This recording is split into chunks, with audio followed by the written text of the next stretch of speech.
this generation will by no means pass away till all these things take place.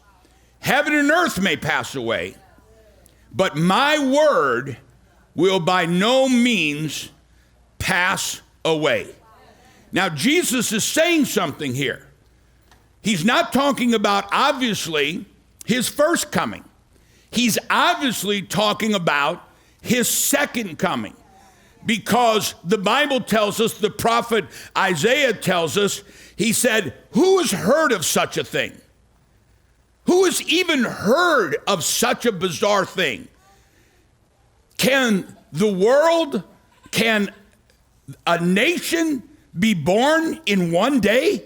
Now I want you to stop and think about the words of the prophet. Nobody's even heard of this. This obviously is not the first coming of Jesus because Israel is already a nation. But what Jesus is talking about, he said, learn this.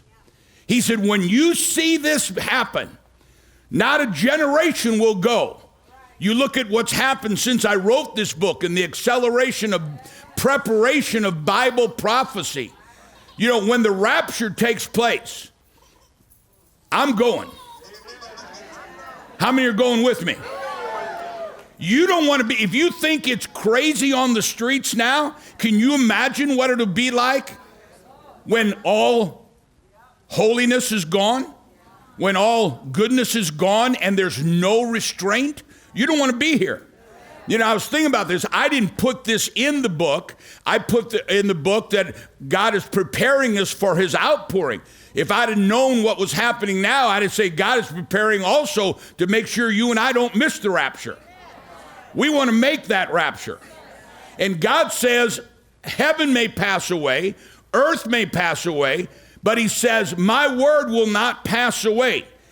One generation, Israel became a nation. In one day, I've stood on the balcony in Jerusalem where they announced to the world, Israel now is a nation. It is a miracle that the world has never, ever, ever seen before. Nations were founded. We founded America. Other countries were founded. But never has a nation been lost and then reborn exactly the way God said it would happen. It's never happened.